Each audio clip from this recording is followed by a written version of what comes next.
Hey, are we on? Hi, everybody. Oh, it's almost New Year's Eve. What is it? The 30th, December 30th.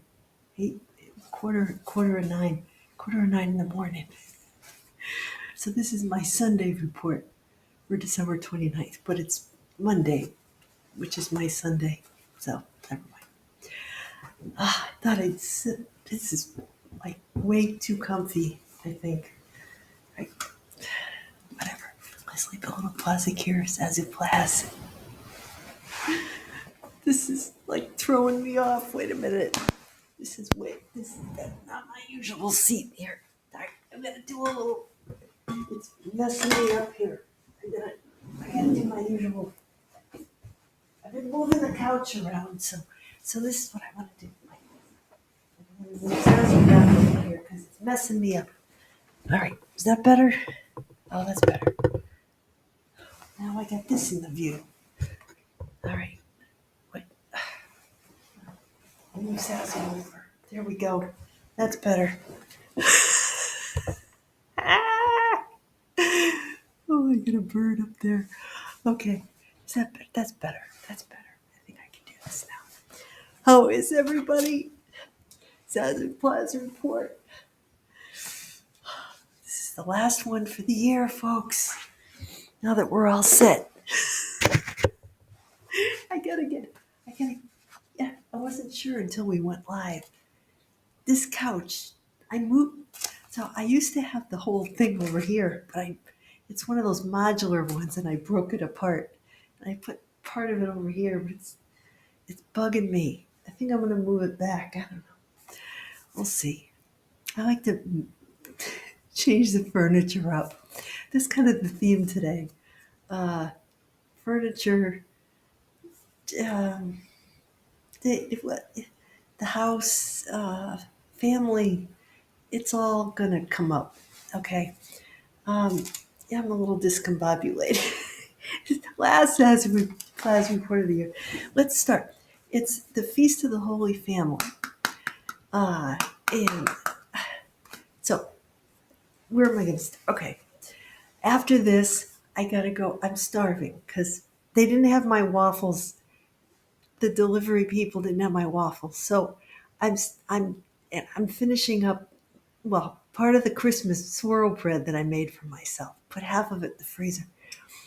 So, I had to piece together a breakfast today. Usually I have my protein waffles and turkey sausage, and they didn't have my waffles. So it messed me up. So I'm hungry. Never mind. It's very complicated. Anyway, I thought I'd start off because I'm kind of discombobulated because not having my breakfast and I'm hungry. And then I made split pea soup last night, so at least I don't have to cook today. I can put in my grocery order. And the thing is, okay, before I get to show and tell, I'm a little discombobulated because I'm thinking I always make my mom's and Mime's meat pies every New Year, and I'm thinking, you know, when Mom was around, she used to do it. So I used to have New Year's Eve free to do stuff with the kids, or we'd take them out. Maybe we'd go to a movie, or we take them bowling, or go to a first night activity, and then we go to friendlies after. you know. And then since Mom passed, I've been the one making the damn meat pies, which is a French Canadian tradition. It's called tortilla. Usually you have it, traditionally around Christmas. We always had ours New Year's. So this is my family. It's relevant because it's the Feast of the Holy Family. And I realized, you know what? I've been kind of enslaved by this tradition. And, now the kids, they do their own thing on New Year's. My dad, he doesn't, his family never made them. It was my mother's family that made the meat pies. My dad's family never had meat pies. They never, so I'm thinking it's because my mother's family they settled in Massachusetts near like New Bedford, Fall River area. So they probably came down from a different, line of French Canadians than my dad's family. My dad's family, they were more Providence. They came and, they came different ways. They had different traditions. So maybe my mother's family was more with the food, traditions, and rustic customs than my dad's family. My dad's family, they were more city people. I don't know. Maybe I don't know. You know, and why did I never think of that? But so I'm thinking, why am I making these big now? Now I have to cut the recipe in half because there's no way in hell I'm going to eat two meat pies. I'm going to get so tired of it. So I'll just make one for myself, eat half, 2 days in a row, and put the rest in the freezer. And I'll have it, for some other time. I hope I can figure out how to cut it in half. But so this is something that's on my mind. Zazoo agreed. She knows I'm gonna hack this. I'll deal with it somehow. So we're talking about family today. Um, I was thinking about former President Jimmy Carter, who just passed away at 100. I was thinking of that. And it's appropriate. And I'll get to that in a minute. Once I start talking about the readings and the song, the song is a little weird. It doesn't. It fits. It fits. It fits the readings. It's just a song that I realized it just popped into my head, and I realized I really liked. So anyway, I don't know how this is going to turn out today, but it's the last one for the year, so it's it's a catch-all. Okay, it's a smorgasbord. So I I bought myself a little post-Christmas present. My dad gave me some money for Christmas. I'm looking at my old winter boots. I couldn't even get them on. I've had them for so many years, and I used to do my Zazoo reports, tromping out in the snow on the playground. And the laces are like petrified. They're all like I can't even get in the boots anymore. And the fur is so matted down. And my feet were getting wet, tromping around. So I said, if I want to, enjoy the winter and take walks, I got myself this nice pair of boots. See, they got the purple laces, kind of like an amethyst, and nice and furry, cozy.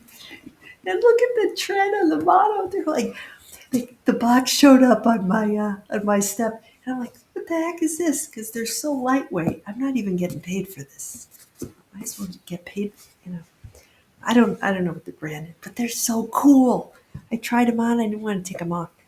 Oh, and then I also Santa brought me this nice water bottle in Zazoo colors. So see, it's like a normal size. It's not one of those gigantic ones. It's just I could use a new water bottle, so I got it in Zazoo colors. Isn't that cool? Okay.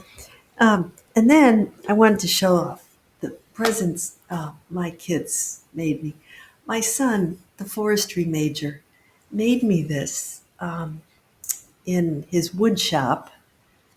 He signed it to my mom, 2024. See that? To my mom.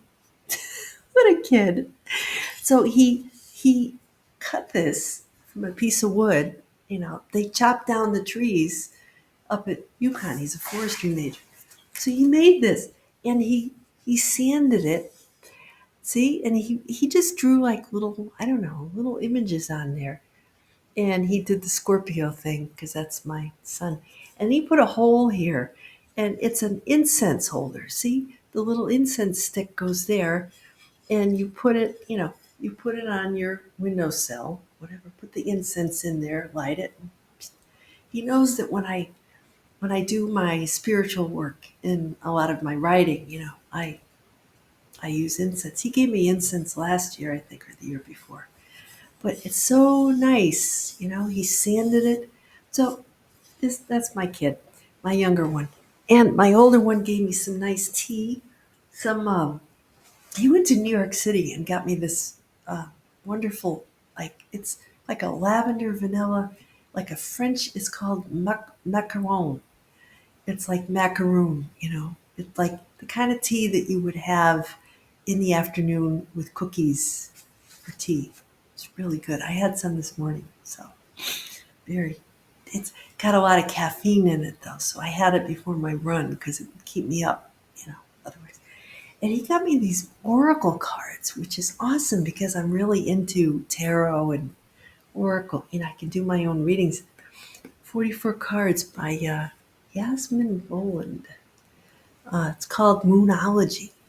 And since the new moon in Capricorn is today, I thought, I can pull, one of these while I'm writing my new moon check and, my intentions for the new year. So that's pretty cool. So that's my show and tell for today. Um, so yeah, I was thinking about, how reading, about President Carter and he was one of the real, probably the first president that I really, you know, have a vivid memory of as a kid because I was 11 when he took office. So I was in sixth grade, sixth grade. So I remember it very well. And then of course his daughter Amy was in the White House, and she was about my age, a little bit younger. But yeah, that I mean, you know, she she was Gen X, and she had glasses like me. She wore kind of same kind of clothes as me, and did a lot of the same things. And yeah, so I mean, I think you know, I think of course social media is all over. People talking about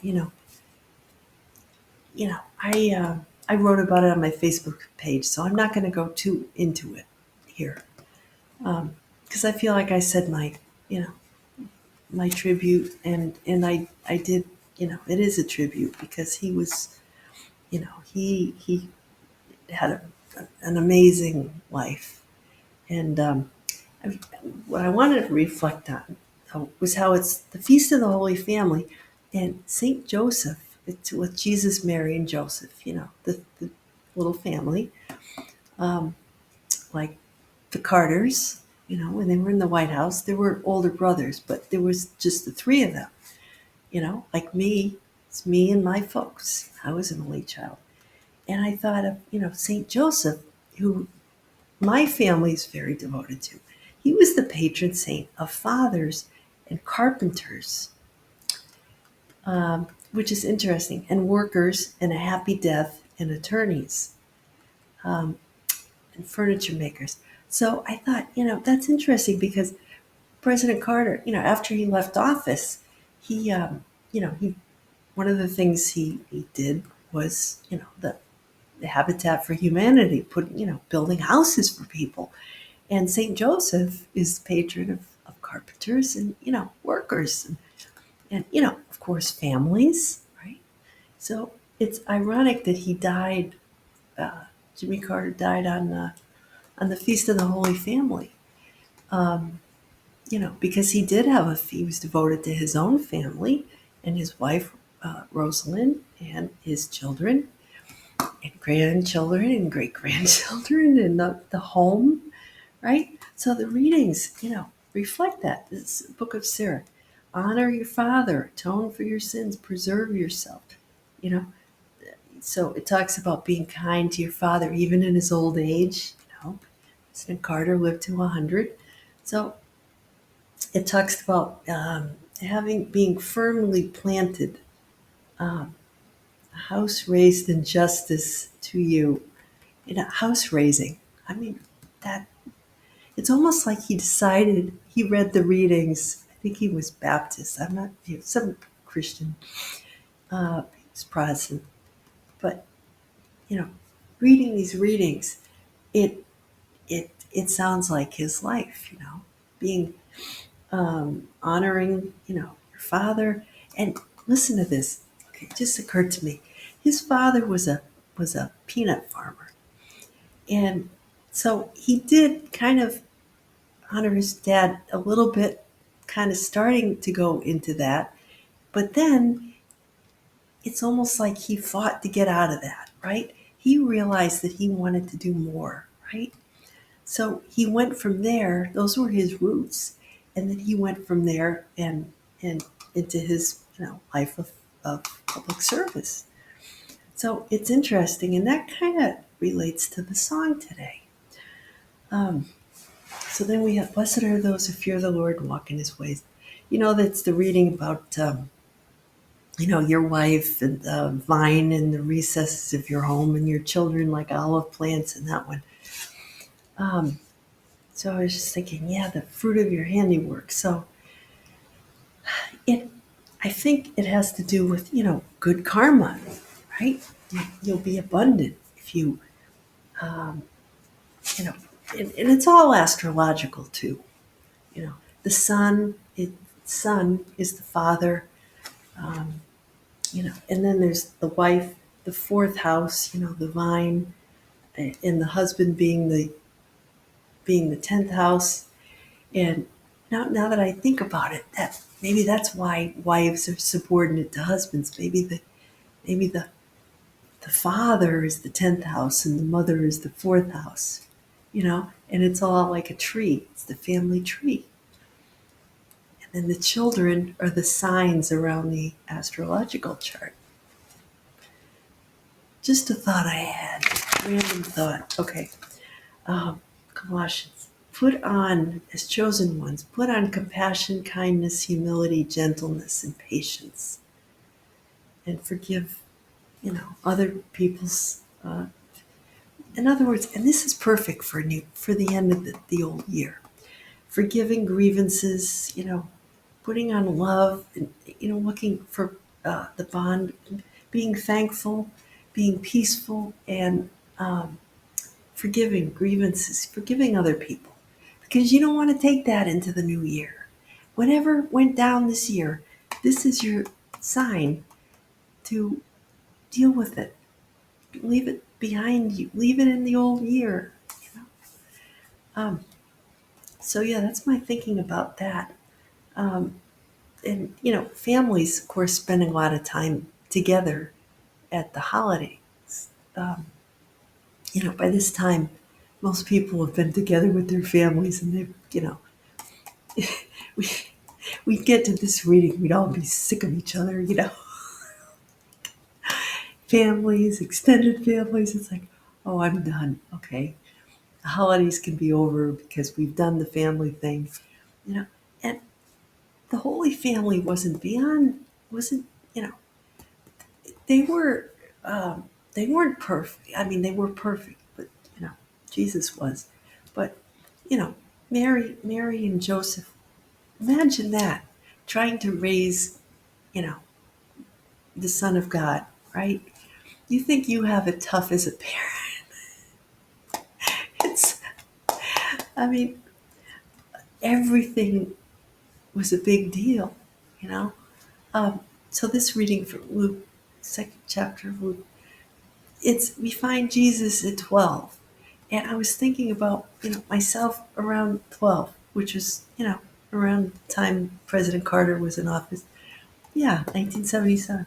I was that kind of kid who was always, going off and learning, reading all kinds of books, and I was curious, especially about spiritual matters. I was a child who was not, other kids weren't interested in the same things I was. I asked the big questions.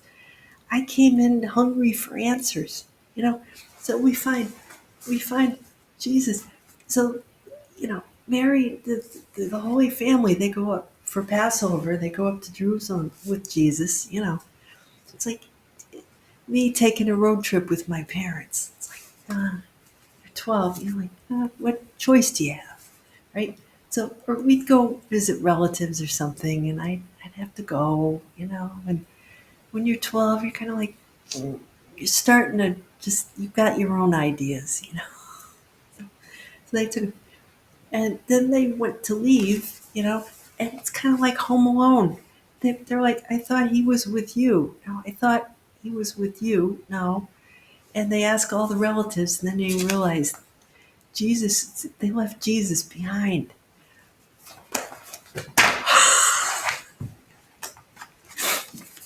Talk about anxiety, right? Then they find him. He's in the temple with the teachers. It's kind of like me when I was in Catholic school. Asking the priests and the nuns questions. I had a lot of questions, and yeah. They find him, and they're like, he said, "Didn't you know why?" They're like, "Why have you done this to us?" Right? So his parents, they thought, you know, they took it personally. Said, "Why have you done this to us?" Right? So, you know, sometimes you find along your path in life, it's like some people don't resonate with you anymore because they don't get it. They don't get that you have to do what you have to do. Right? You leave them behind because they don't get it. You love them, but you got to be about your business, about God's business, right? Whatever that is. So he says, "Didn't you know I had to be in my father's house?" What do you mean your father's house? What are you talking about? We were worried sick about you. So you could see it from both angles, right? Poor Mary and Joseph were worried sick about him. He could have been kidnapped. He could have been, who knows what happened. Can you imagine the mind going around and around? And then it says, though, his mother kept all these things in her heart. And Jesus grew in wisdom, age, and favor, God and man. Okay, so she kept them in her heart, right? She, she, not she remembered them in her mind. No, because it wasn't of the mind. It was Mary keeping her own little scrapbook in the rooms of her heart, right? Because in her heart and soul, she knew that she had to let things be, right? In her heart. So I think that's what it means. They didn't understand, right? The mind, these are things that were beyond the mind, right? So they had to trust. And that's hard, especially, when you're given, a, a job like this to do. You kind of have to go on blind faith and trust God at a certain point, that you're going to give yourself to your mission, that it's going to all work out, right? It's, it's like President Carter. He wasn't going to do his father's work. He did, but then he went beyond. Jesus wasn't going to go into carpentry. He did that for a little while, but he had to be about his other father's work, right? So, see where this is going. So I started humming the song. It said, "The Church of the Poison Mind." And just like that, Boy George was the culture club was running around in my head. I said, okay, gotta get this out. Yeah. The Church of the, okay. Released, The Church of the Poison Mind. Okay. That was a good song. Oh my. 1983. I was 17. It was my senior year in high school. Lead single from their second and most successful album, Color by Numbers. I had that one cassette. Got to number 10 on the Billboard 100 the same year, right? Same time, same week as Karma Chameleon was released. So it reached its peak point and then they let loose with Karma Chameleon. So, and that woman who sings back up on this song, Helen Terry is her name. That voice. And then there's the harmonica. You know the one. So, yeah, I mean, this one is Church of the Poison Mind. I always thought of it as, church. That, Church of Poison Mind. It sort of, I don't know what I thought of it. I guess I thought it was about church poisoning my mind. Some kind of, religion The line that got me was desolate loving in your eyes. Step out like a God found child. They found the child, Jesus, he found, but he found God. They found him and he found God. Love is hard to find, it says. Something about clinging to the beat that he was fighting to make mine. This is Boy George's words. I think what he's saying is he had to um, fight for the right to form his own belief system and his own relationship with God. You know that the dogma of religion, and they do it for you. But they take something from you. If you give yourself your mind over to religion, and it's someone else's. Um, you're giving yourself over to someone else's view of God, in the world, which can be poison to your soul because you don't ever discover what you're about. How you view God and what your view of spirituality is. And love can be tricky, he says. Love is tricky to find. Yeah, so you have to follow your heart, right? You have to follow. Um, you have to step out, with a childlike curiosity into the world, into the new year, with that faith. Keep things in your heart, because everything is recorded on a higher level for us to. Nothing is overlooked. All the little details, are recorded. So, um, yeah, that's a great song. It's just kind of a nice, happy, upbeat song. Yeah. And now I'm going back to that line. Why have you done this to us? Which is what his parents said. And there's that guilt, right? That family guilt. It's like, you know, if you're in a family where your parent expects you to follow in their footsteps, right? Why have you done this to us?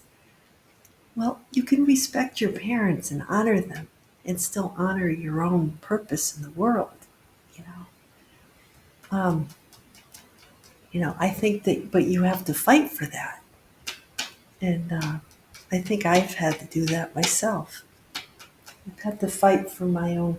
What do you mean you're going to be a writer? Now you're going to go to business school and you're going to go work, blah, blah, blah, blah, blah. You're going to be a wife and a mother. Well, yeah.